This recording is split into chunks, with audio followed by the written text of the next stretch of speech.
www.mixcity.fm. Mix City Radio. Vous êtes sur Mix City Radio, c'est Sébastien avec vous pour une nouvelle chronique des voyageurs du monde. Et aujourd'hui, on est en ligne avec Charlotte. Tu es journaliste et tu vis à New York depuis 2009.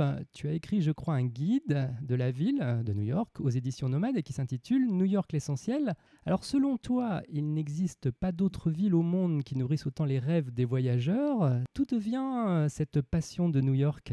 Par la force des choses, parce que j'ai suivi mon mari, je me suis dit que c'était une opportunité pour moi aussi, et donc ensemble on a pris la décision de partir vivre ailleurs. Je suis arrivée en famille, enceinte, en plein hiver, donc c'est une ville qui vous mange un peu comme ça, qui vous prend, et puis vous n'avez pas beaucoup le temps de vous poser des questions, et il faut y faire son trou assez vite. J'ai pas eu le temps d'y avoir des états d'âme, parce que les gens ici avancent, travaillent, agissent, et ça m'a aidée finalement.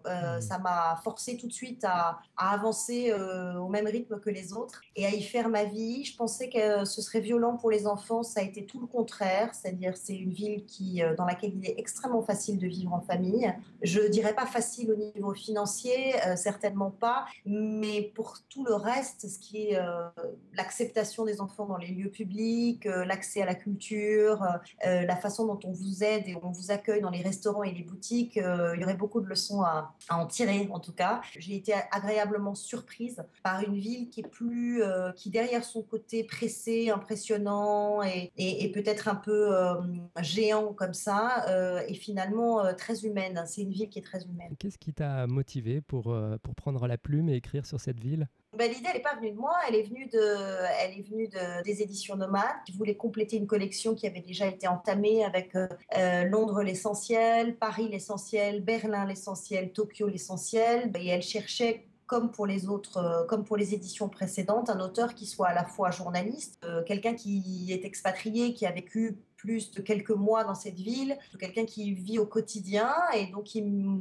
ont su que j'étais là, ils me l'ont proposé et moi j'ai dit oui tout de suite parce que les éditions Nomades me donnaient carte blanche sur la sélection des endroits que je voulais mettre. Donc à partir de là, moi je me sentais très motivée et très libre de faire ça avec beaucoup de plaisir, même si je n'imaginais pas tout le boulot que ça allait représenter. Quels ont été tes critères de sélection ? C'était plutôt coup de cœur ou véritablement tu as tenu une checklist avec des critères bien précis ? Je me suis fait confiance, c'est-à-dire qu'au départ, on se dit de deux choses l'une. Soit on est une équipe de 60 personnes et on veut écrire un guide exhaustif de New York. Là, c'est pas le cas.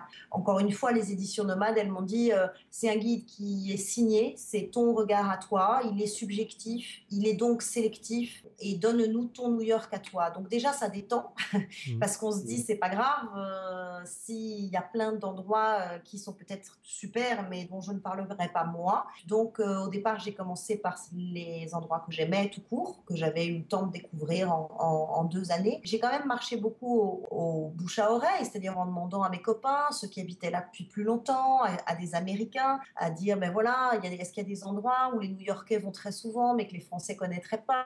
Voilà, donc j'ai avancé comme ça, en faisant confiance finalement à mon bon sens, en me disant si je me mets dans les bottes de quelqu'un qui vient à New York pendant une semaine, quel New York j'ai envie de lui donner. Je crois que tu as interviewé également des habitants. Comment ça s'est passé ? J'ai pris des gens que je connaissais déjà en fait et que j'avais rencontrés au fil de ma vie. Par exemple, Xavier Hérite, qui est bartender, enfin mixologiste. J'avais été déguster des cocktails dans son bar et comme il est français, ben voilà, on avait eu des nombreuses discussions sur comment il avait atterri là, sa passion pour les cocktails, etc. Donc pour la partie loisirs, c'était plus compliqué parce que c'est vaste.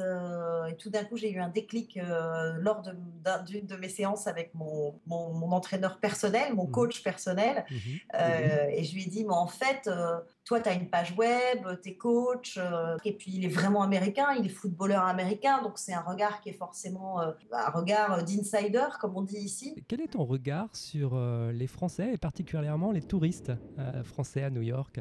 Ça dépend des moments. C'est vrai que dans les périodes des vacances scolaires françaises, tout d'un coup, vacances, on se dit mais comment ça se fait que ce week-end on croise autant de Français, et puis je dis ah mais oui c'est les vacances de la Toussaint, ou alors ah oui c'est le week-end du 11 novembre, et donc je réalise que effectivement les Français sont venus en masse à ce moment-là.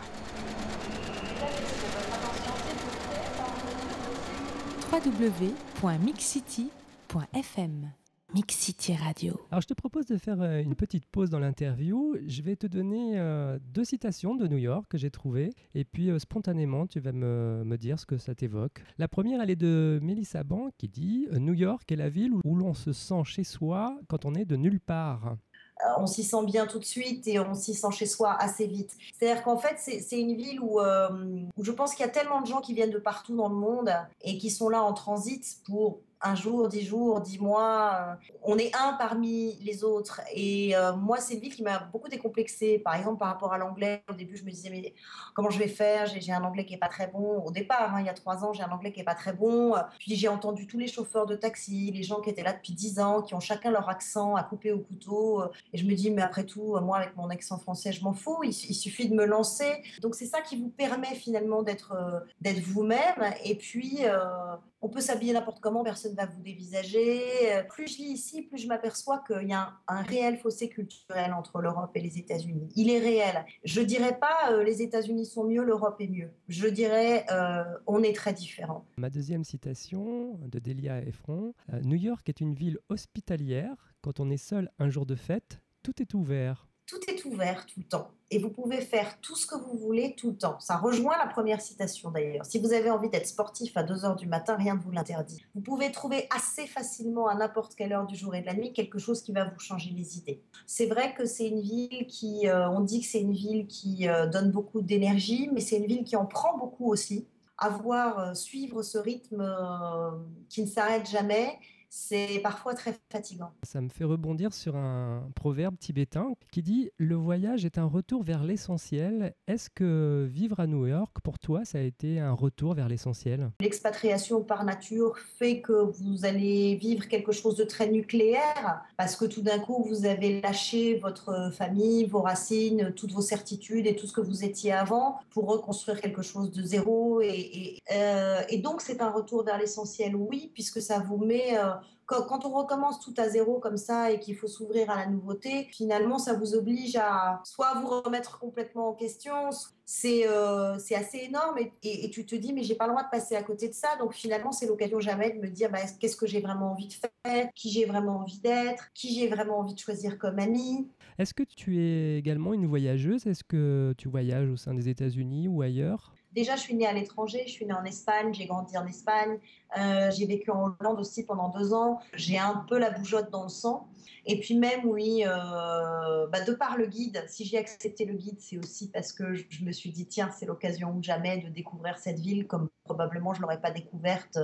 Et puis on a fait 2 road trips, l'un l'année dernière de Los Angeles jusqu'à San Francisco avec les enfants en 8 jours. Et là, je reviens tout juste à peine d'un 2e trip où on avait plutôt envie d'explorer les grands espaces. Et on a atterri à Phoenix et on a traversé tout l'Arizona, tout le Nevada, toute la vallée de la mort pour finalement rejoindre la Californie et se poser de nouveau du côté de Santa Barbara quelques jours. Donc de grands voyages, une belle expatriation. Je rappelle le titre de ton livre, New York l'essentiel, aux éditions Nomade. Alors pour terminer cette interview, la question qu'on a envie de te poser sur les 160 adresses, est-ce qu'il y en a une que tu pourrais nous divulguer à l'antenne ? Oh, c'est dur. Une adresse ça dépend, c'est pour dîner, c'est pour se reposer.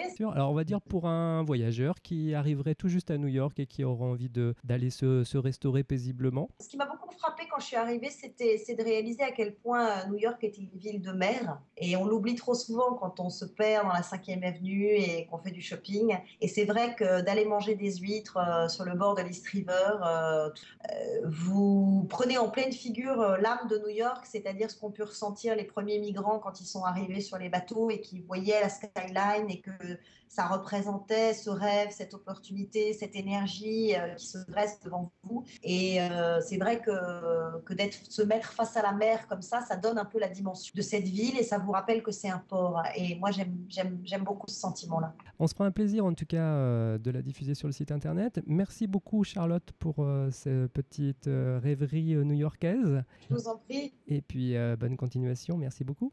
Merci beaucoup à vous. Et je vous rappelle que vous pouvez retrouver l'interview de Charlotte et celle des autres voyageurs du monde en vous connectant sur www.mixcity.fm.